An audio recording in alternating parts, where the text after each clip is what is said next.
दे हम क्या दे निशानी ये है मुश्किल। রাত 4:11। তের হাত চেপে ধরে জীবন বাড়ির ড্রয়িং রুমের সোফায় বসায় মিসেস আয়ু। শরীরটা খানিকটা দুর্বল। মিস্টার গংইউকে সোজা রুমে শিফট করা হয়েছে। শরীর দুর্বল হলেও দুজনেই চলাফেরা করতে পারছে খানিকটা। তের মাথার চারপাশটা ঘুরে ব্যান্ডেজ করা, শরীরে কোনো আঘাত পায়নি। সুগা মিস্টার গংইউর তদারকির জন্য সেখানটায় আছে। মিসেস আয়ু ছাড়া বাকি সবাই ওপরে মিস্টার গংইউর রুমে। তের পাশে অবাক ভঙ্গিতে বসে আছে জিমিন। দৃষ্টি ওর জীবন বাড়ির বিলাসপূর্ণতার গুঞ্জে গুঞ্জে। প্রভাব প্রতিপত্তি নিয়ে বানানো অহংকারী বাড়িটিকে দেখছে অবাক হয়ে। জিমিন জানতো তের শ্বশুর বাড়ি ধনির দুলালি, কিন্তু এতটা নামি দামি হবে জানা ছিল না। অবাকের শীর্ষস্থানে সে। তখন থেকে শুধু গোল গোল চোখে চারপাশটাই পর্যবেক্ষণ করে যাচ্ছে। মনোমুগ্ধকর এই জীবন বাড়ির প্রতিটা দৃশ্যপট। মিসেস আয়ু তেকে বসিয়ে পা বাড়ায় কিচেনের দিকে। জিমিন মিসেস আয়ুর যাওয়ার দিকে এক পলক তাকিয়ে থেকে নিজের অবাকতায় প্রশ্ন করলো তেকে। বলে উঠল, তে রানী, তোর শ্বশুর বাড়ি তো হেব্বি বড়লোক। আব্বু বলে বড় লোকরা নাকি অহংকারী টাইপের হয়। তোর শ্বশুর বাড়ির মানুষগুলোও কি তাই? আমার কিন্তু তাই মনে হয়। মানুষগুলোকে দেখে কেমন অহংকারী অহংকারী টাইপ লাগে। জিমিনের কথায় চোখ কুচকে তাকাইতে।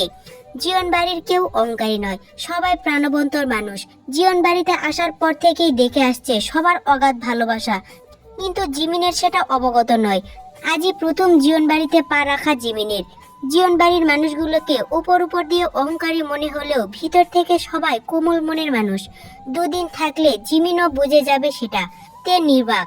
আপাতত তের বাকশক্তি বন্ধ, কিন্তু শ্রবণ শক্তি তো ঠিকঠাক। জিমিন দুষ্ট হাসে। তেকে কথা বলতে না দেখে পুনরায় দুষ্টমির ভাব টানলো মুখে। বলে উঠল, ওহ, আমি তো ভুলেই গেছিলাম, এখন তো তুই প্রতিবন্ধী। মুখ তো আপাতত তালা মারা। আচ্ছা, ব্যাপার না, তোর ভাগের কথাগুলো আমি সেরে নিব নে। আমি আবার দয়ালু মানুষ, প্রতিবন্ধী মানুষদের দেখলে একটু একটু দয়া মায়া হয়, বুঝলি? কথাগুলো বলেই বেশ ভাব নিল তের সামনে জিমিন। জিমিনের কথায় তে কুচকানো চোখ দুটো মুহূর্তেই রাগের আভাস ফুটে উঠল। জিমিনের কথা মোটেও পছন্দ হয়নি ওর। সে কোনো প্রতিবন্ধী নয়, তাহলে কেন তাকে বারবার জিমিন প্রতিবন্ধী বলে ভেঙাতক করবে? তে চোখ মুখ কুচকে রাগী দৃষ্টি জিমিনের দিকে তাকাতে ড্রয়িং রুমে প্রবেশ করলো কেউ। দুই বোনের দুষ্টু মিষ্টি কথাবার্তা কানে আসতে বেখেয়ালি চোখ পড়ে সেদিকে। চলাপথ থামিয়ে স্থির হয় জায়গায়। পকেটে দুহাত গুজিয়ে কপাল কুচকে তাকায় সেদিকে। অবলোকন করে তেকে। তের আগে হাত বাড়িয়ে সোবার কুশন ছুঁড়ে মারে জিমিনের উপর। জিমিন দক্ষ হাতে সেটা ক্যাচ করে গা ঘেঁষে বসে তের। হাসি থামিয়ে একটা ভ্রু উঁচু করে বলে উঠল, প্রতিবন্ধী হয়েও গায়ে এত জোর? তোর জোর কি সব আমার সাথেই দেখাস, নাকি স্বামীর জন্য কিছু বরাদ্দ থাকে? হঠাৎ কিছু মনে পড়তেই, ও আচ্ছা, ভালো কথা, তোর স্বামীকে তো হসপিটালে দেখলাম না। অবশ্য না এসে ভালোই করেছে। আব্বু কিন্তু হেব্বি রাগ জিজুর ওপর। জিজুর সাথে তোর নামটাই শুনতে পারে না। কয়েকদিন আগে আব্বুকে বলতে শুনলাম তোর নাকি 18 বছর হলে তোর স্বামীকে ছেড়ে ব্রাহ্মণবাড়িয়াতে চলে আসবি একেবারে। কথাটা কি সত্যি তে? আব্বুর ভয়ে কাউকে জিজ্ঞাসা করতে পারিনি বাড়িতে। এখন তুই বল, সত্যি কোনটা? জিমিনের পরপর কথায় মাথা আওড়াইতে ক্ষেপ্ত দৃষ্টি থেকে মুহূর্তে কপাল কুঁচকে আসে সেই দৃষ্টি। জিমিনের এসব কথার কোনো কিছুই অবগত নইতে, তাই কি উত্তর করবে তাও জানা নেই। কিন্তু অন্তত এটা জানি, আর যাই হোক না কেন, তে জঙ্কুকের সাথে কখনোই থাকবে না, থাকার কথাও না। তাদের বিয়েটা বাতিল হয়ে গেছে অনেক আগেই। সেই সুবাদে জঙ্কুক ভাইয়া আর তার স্বামী নয়, আর তেও কারো স্ত্রী নয়। কিন্তু তের পরিবার সেই সত্যিটা সম্পর্কে অবগত নয়। মিসেস আয়ু বলেছে সময় হলে তিনি জানাবেন। আপাতত এখন তে কাউকে কিছু না জানাতে। তেও কথা রেখেছে, জানায়নি কাউকে। কিন্তু জিমিনের কথায় উত্তরটা বোধগম্য নয়। জিমিনের দৃষ্টি থেকে নিজের দৃষ্টি সরিয়ে পাশে রাখতেই বেখেয়ালি চোখ পড়ল দরজার সামনে। মুহূর্তেই চমকে উঠল তে।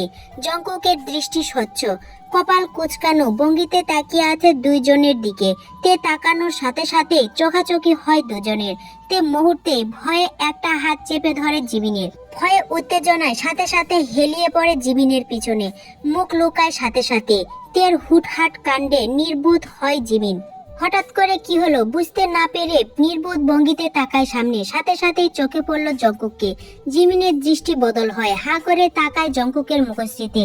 তার ঠিক পাশে আগমন ঘটল মিসেস আয়ুর। জঙ্কুককে দরজায় দাঁড়িয়ে থাকতে দেখলো। তিনি হাসি মুখে কিছু বলবে তার আগেই চোখে পড়ল জিমিনের অবাক করার দৃষ্টি। তে ঝুঁকে থাকায় চোখে পড়ল না তেকে ওনার।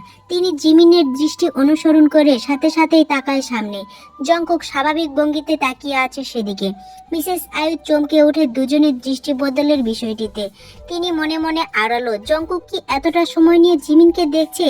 তার মানে জঙ্কুকের কি জিমিনকে মনে ধরেছে? তিনি চমকায়। অবশেষে জঙ্কুক কাউকে পছন্দ করলো, এটাই অনেক। তাছাড়া দুজনের দৃষ্টি বলছে কতটা গভীরভাবে দেখছে একে অপরকে। মিসেস আয়ু তীক্ষ্ণ সন্দেহ দৃষ্টি নিয়ে এগোতে জঙ্কুক সেদিকে আরো কয়েক সেকেন্ড কপাল কুঁচকে তাকিয়ে নিঃশব্দে চলে যেতে চায় রুমে। পিছন ডাকলো মিসেস আয়ু। তিনি বলে উঠল, সোনা বাবা, তোর কি কিছু লাগবে? কফি পাঠাবো রুমে? পিছন ঘুরলো না জঙ্কুক, চলে যেতে থাকলো নিজের রুমে। কিন্তু কানে আসলো এক ঝাঁক রাগ মিশ্রিত গলা জঙ্কুকের। অকারণে রাগ প্রকাশ করে অন্তত গভীর কণ্ঠে বলল জঙ্কুক, কিছু লাগবে না আমার, কিছুই খাবো না আমি। জঙ্কুকের হুটহাট রাগের কারণটা বুঝলো না তিনি। তীক্ষ্ণ দৃষ্টি নিক্ষেপ করলো জঙ্কুকের যাওয়ার দিকে। অবুঝতায় এসে বসলো জিমিনের পাশে। একবার জিমিনকে তীক্ষ্ণ দৃষ্টিতে লক্ষ্য করলো তিনি। মেয়েটি অত্যন্ত সুন্দরী একটা মেয়ে, নজরে পড়ার মতো। দুধে আলতা গায়ের রং, স্লিম বডি, টানা চোখ হলেও হাসিটা একদম তের মতো। মায়াবী সেই মুখ জিমিনকে দেখলে যে কেউ বলে দিতে পারে মেয়েটি তের বোন। তাছাড়া দুজনের অসংখ্য মিল রয়েছে একে অপরের সাথে। হয়তো বোন বলে এতটা মিল দুজনের মধ্যে। দীর্ঘ নিঃশ্বাস ফেললেন তিনি গোপনে।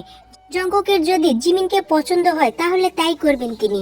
যেভাবে হোক না কেন মিস্টার আরএমকে বুঝিয়ে মানিয়ে জঙ্কুকের বউ বানাবে জিমিনকে। তারপরেও জঙ্কুকের একটা সংসার চাই। জঙ্কুককে নিজেদের মাঝে আটকাতে চাই, বেপরোয়া থেকে দায়িত্বশীল বানাতে চাই। তের সাথে বিয়ে বাতিলের পর অনেকটা ভেঙে পড়েছিলেন তিনি। কিন্তু আজ জঙ্কুকের দৃষ্টি বদলের বিষয়টি লক্ষ্য করে আবারও আশার আলো জেগেছে মনে ওনার। দেখা যাক দুজনের মধ্যকার বিষয়টি আসলে সত্যি কিনা। মিসেস আয়ু বিষয়টি ভালোভাবে জানতে চায়, তাই একটা আলাদা দৃষ্টি সবসময় থাকবে জঙ্কুক ও জিমিনের উপর। কথাগুলো নীরবে ভেবে হঠাৎই মাথায় হাত রাখলো জিমিনের।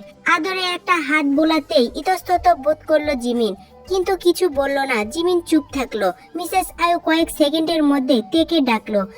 জিমিনের পিছন থেকে উঠে বসতেই গরম স্যুপ রাখলো তের সামনে। তে ভয়ার্ত দৃষ্টিতে চারপাশে চোখ বুলিয়ে কাউকে না পেয়ে স্বস্তির নিঃশ্বাস ফেললো। চিন্তামুক্ত হতে মুখে স্যুপ তুলে দেয় মিসেস আয়ু। নাহুচ ভঙ্গিতে চুপচাপ খেয়ে নিল সবটা। মিসেস আয়ু চলে যেতেই আবারও চোখ আউড়িয়ে তাকায় জিমিনের মুখ পানে। জিমিন তের সাথে জড়সড় হয়ে বসে আছে। মিসেস আয়ু প্রস্থান করতেই জিমিনের চেপে ধরে রাখা আবেগটা সাথে সাথেই প্রকাশ ঘটল চেহারায়। উৎফুল্লতার সঙ্গে মুখ খুলল জিমিন। তেরানি, লোকটা কি জিজু ছিল? ও মাই গড, এত সুন্দর জিজু! উফ, আমি তো ক্রাশ খেয়েছিলাম মনে হয় জিজুর উপর। তুই এত সুন্দর জিজুকে ছাড়া কেমনে থাকবি? বুক কাঁপবে না তোর? কষ্ট লাগবে না? উফ, তোর বিরহে টানা ফুরাই তো আমার এখনই কষ্ট লাগছে। ইস! জিমিনের কথায় উত্তর বসল না সুজি। ধপাস করে তের পাশে বসে পড়লো। ক্লান্তিতে গা এলিয়ে দেয় সোফায়। ঘাড় ঘুরিয়ে তীক্ষ্ণ কণ্ঠে প্রশ্ন করলো জিমিনকে, কার কিসের কষ্ট লাগবে জিমিন? কিসের কথা বলছো তুমি? সুজির কথায় মুহূর্তেই চুপ করে যায় জিমিন। আর যাই হোক, নিজের আব্বুর কথাগুলো কখনোই অন্য কাউকে শুনতে দিবে না সে। অসহায় দৃষ্টিতে তাকায় তের দিকে। তের দৃষ্টিতেও অসহায় বোধ স্পষ্ট। জিমিন নিজের বিচক্ষণতা কাজে লাগিয়ে তাৎক্ষণিক সমাধানে বলে উঠল, তেমন কিছু না আপু, তের সাথে একটু মজা করছিলাম। ও কথা বলতে পারছিল না বলে আমি একটু দুষ্টমি করছিলাম একটু আর কি। ও তাই বলো? আমি মনে করেছিলাম কিসের বিরহের টানাপোড়ার কথা শুনলাম। আচ্ছা যাই হোক, মনের ভুল হবে হয়তো। কিন্তু তোমাকে যে আঙ্কেল ঢাকায় রেখে যাবে সেটা অকল্পনীয় ছিল আমার। যা খেসারত করেছে আঙ্কেল তোমাকে নিয়ে, কিছুতেই তোমাকে রেখে যেতে নারাজ। অবশেষে তের শারীরিক কন্ডিশনের কথা চিন্তা করে রেখে গেল তোমাকে। আচ্ছা আঙ্কেল কি সবসময় তোমাকে নিয়ে এতটা স্ট্রিক্ট থাকে? খুব সিরিয়াস তোমাদের নিয়ে, তাই না? সুজির কথায় নিঃশব্দে হাসলো জিমিন। তেকে হসপিটাল থেকে রিলিজ করার সময় জিয়ন পরিবারের বয়োজ্যেষ্ঠ দুজনের শত রিকোয়েস্ট করার পরও জিমিনকে জিয়ন বাড়িতে রেখে যেতে নারাজ পোষণ করেছিল মিস্টার আরএম। শুধু জিমিনকে নয়, তেকেও নিয়ে যেতে চেয়েছিল সাথে করে তিনি। কিন্তু তের অ্যাক্সিডেন্টের জন্য লং ড্রাইভ জার্নি করা ঠিক হবে না বলে জানায় ডক্টর। তিনি বাধ্য হন তেকে রেখে যেতে। তবে কথা রইল, তের কিছুটা সুস্থ হলে নিজেদের বাড়িতে যাবে। 2-3 দিনের ব্যাপার। কিন্তু মিস্টার আরএম কিছুতেই জীবন বাড়িতে যাবে না, আর না নিজের স্ত্রী সন্তানকে পা রাখতে দিবে জীবন বাড়িতে কৌটাতে। সিদ্ধান্ত নিল হসপিটাল থেকে সোজা ব্রাহ্মণবাড়িয়াতে ফিরে যাবেন তিনি।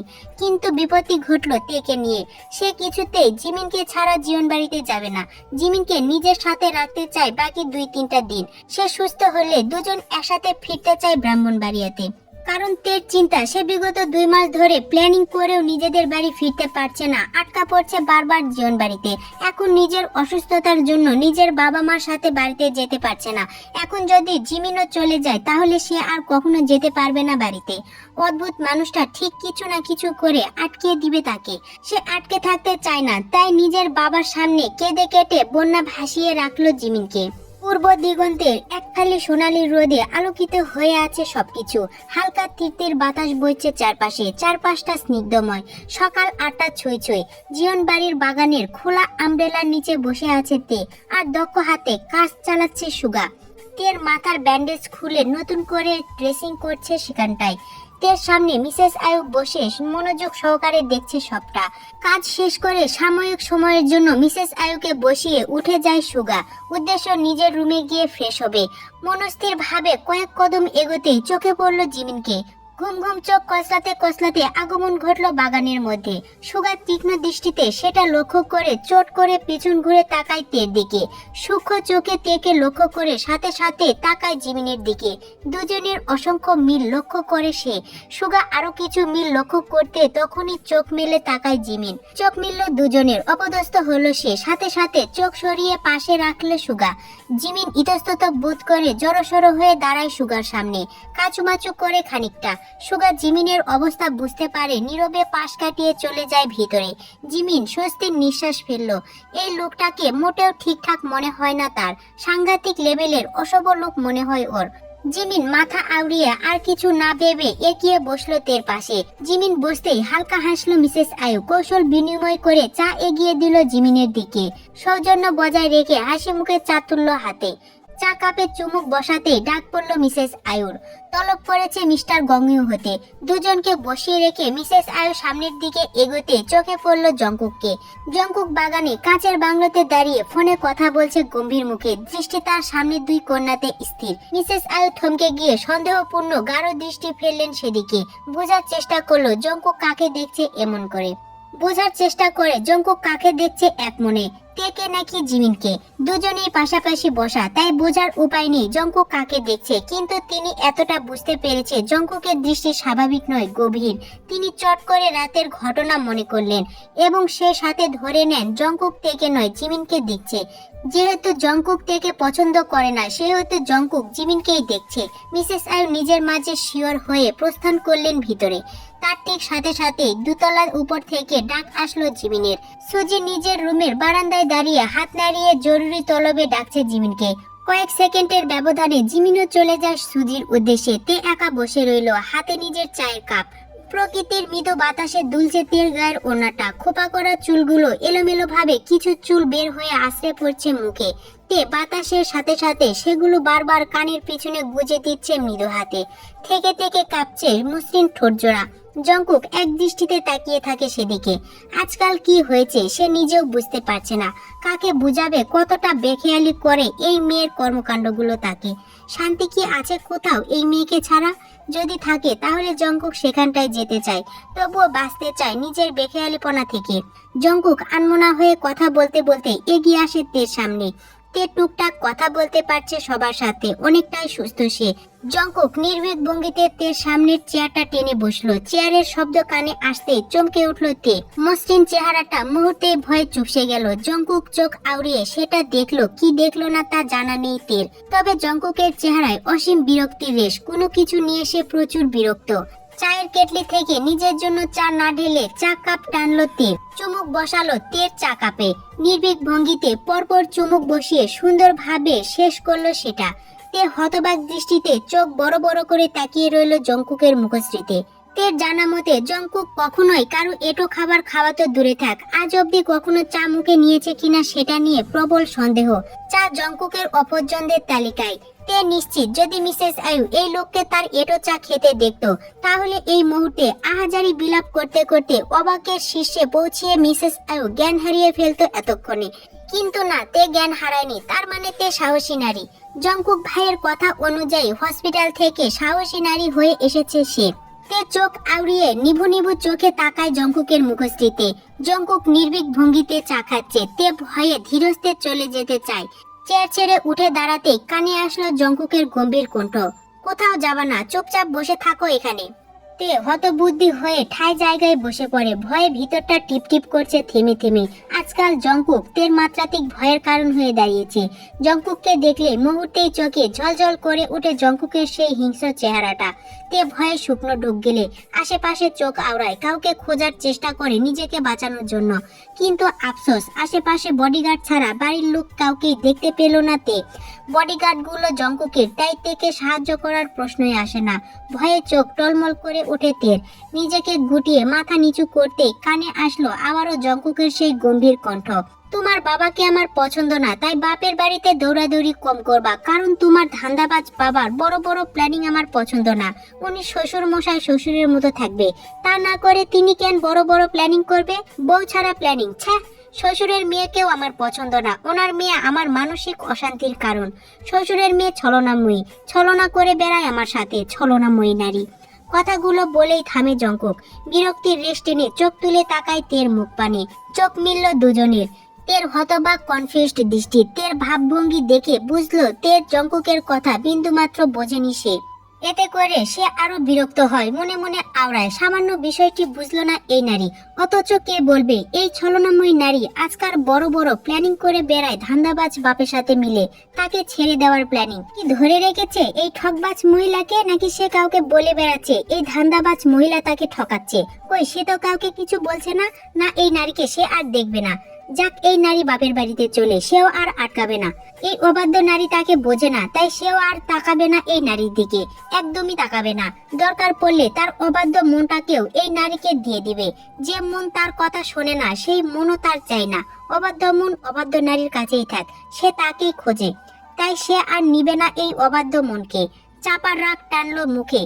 তীর তীর মেজাজে আবারও তেকে কথা শুনিয়ে বলে উঠল জংকুক, শোনো মেয়ে, তোমার প্রতি আমার বিন্দুমাত্র ইন্টারেস্ট নেই, একদমই পছন্দ না তুমি আমার। কিন্তু আমার অবাধ্য মন তুমি, তাই তাকে তুমি রাখো। আমার চাই না এই অবাধ্য মন, আর না চাই তোমাকে। কথাগুলো যে ধার্যে বলল সেই ধার্যে গটগট করে চলে গেল জংকুক। নাক মুখ কুচকে বিরক্ত নিয়ে চলে গেল গাড়িতে। গাড়ির স্টিয়ারিং এ বসতেই মনে পড়লো এই নারীর তো বিশ্বাস নেই, যদি সত্যি সত্যি চলে যায় তো। যে ধার্যে গাড়িতে উঠলো সেই ধার্যে সঙ্গে সঙ্গে নেমে পড়লো জংকুক। বিরক্তি নিয়ে আবারও হাজির হলো তের সামনে। এবার দ্বিগুণ বিরক্তি নিয়ে তিরস্কার কণ্ঠে বলল, উফ, তোমাকে বললাম না সত্যি সত্যি আমার ইন্টারেস্ট নেই তোমার প্রতি। কোনো ভালো টালো বাসি না তোমাকে আমি, তারপরও কথা শুনছো না, সেই আবার আমাকে নিয়ে আসলে। শোনো মেয়ে, তুমি আমার 1 নাম্বারের অপছন্দের তালিকায় আছো, তাই তোমাকেও দেখবো না আমি আর। কিন্তু সমস্যা একটাই, শুধু তোমাকে ছাড়া আমি নিঃশ্বাসটা নিতে পারি না, তাই ফিরে আসি বারবার। আমার সুস্থ নিঃশ্বাসের প্রয়োজন, তাই তোমার বাপের বাড়ি যাওয়া ক্যান্সেল। আমার কথার অবাধ্য হলে মাথার উপর তুলে আছাড় মারবো, মনে রেখো। কথাগুলো বলে আর এক মুহূর্ত দাঁড়ায় না জংকুক। বিরক্তির সহিত প্রস্থান করে নিজের গন্তব্যের উদ্দেশ্যে। আজকাল সবকিছুর উপর হুটহাট বিরক্ত হয়ে পড়ছে সে, কোনো কিছুতে শান্তি পাচ্ছে না। অকারণে রাগটাও বেশি হয় সবকিছুতে। এতে করে সব দোষ তার এই বাতিল বউয়ের। বাতিল বউ হয়েও শান্তি দিচ্ছে না তাকে, সব সময় অশান্তির মধ্যে রাখে। এই নারীর জন্যই আজকাল অস্থিরতার টানাপোড়া থাকে তার মধ্যে।